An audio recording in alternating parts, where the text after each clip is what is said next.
one player could electrify an entire stadium, and yet, in the blink of an eye, also divide it with controversy? What if I told you that under the Friday night lights, against Melbourne Storm, the masters of control, Reece Walsh didn't just play rugby league, he tore the script to pieces? This isn't just another Broncos versus Storm clash. This was theatre. Chaos. Magic. And at the heart of it all, Walsh. Welcome back to Aussie NRL Updates, the home of rugby league stories that make your pulse race.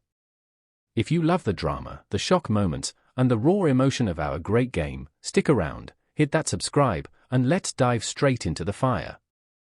The Broncos knew what they were up against. Melbourne Storm, the clinical juggernaut. A team that doesn't just beat you, they suffocate you. Minute by minute. Tackle by tackle. Mistake by mistake. And yet, when you've got Reece Walsh at the back, you've always got hope. Walsh didn't walk onto Suncorp Stadium that night. He floated. Like he already knew the night was his. His stare, cold but burning with intent, was enough to get the Brisbane faithful screaming before a ball had even been kicked. But the Storm? They've made a career out of silencing crowds.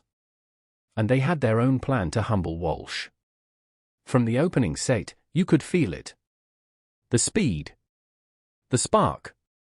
Walsh wasn't waiting for the game to come to him, he took it. One swerve, one step, and suddenly he was through the line, leaving purple jerseys grasping at shadows. The crowd exploded. You could feel the roar rumbling the stadium floor. But here's the kicker, it didn't lead to points. A last-ditch Storm scramble, a desperate tackle just meters from the line. And right there was the first cliffhanger. Because Walsh had just shown everyone, he could shred Melbourne. But could he finish them? If there's one thing you never do, it's poke the bear. The Storm struck back with venom.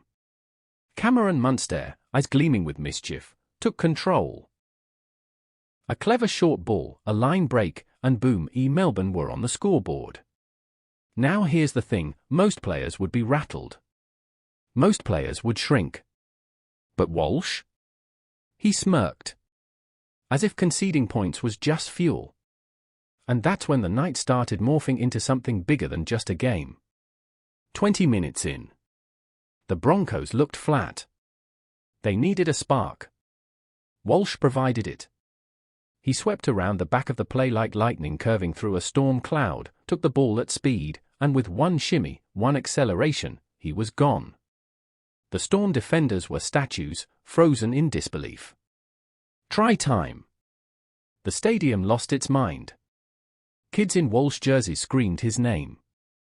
Grown men roared until their voices cracked. And on the sideline, Kevin Walters punched the air like a man possessed. But this was just the beginning.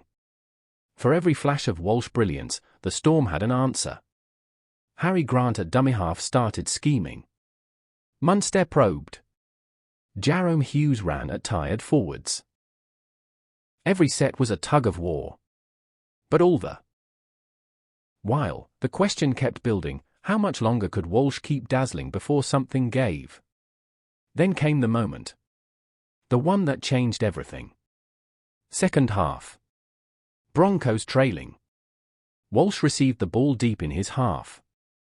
He spotted space, stepped left, then right, gone again. He sprinted 50 meters, and the Storm defense collapsed. It looked like another Broncos miracle. But then, bang! A tackle came in. Walsh hit the deck.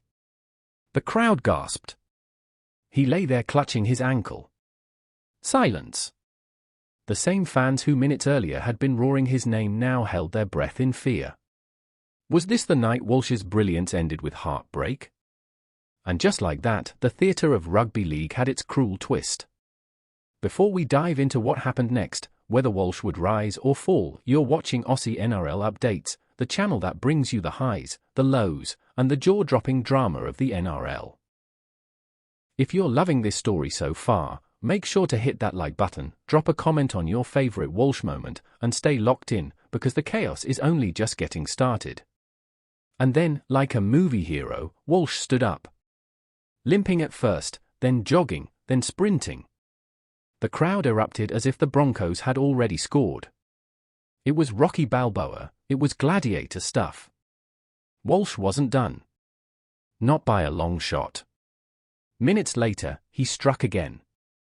A perfectly timed run off Ezra Mam's short ball, and he was over for his second try. The stadium went into meltdown. Walsh pointed to the sky, his teammates mobbed him, and suddenly, it wasn't just a game. It was destiny. But the Melbourne Storm, they don't go away. They never do. With ice in their veins, they hit back almost instantly. Munster, with that cheeky grin, slotted a grubber behind the line. Boom. Another try. Game on. And here's the tension, every time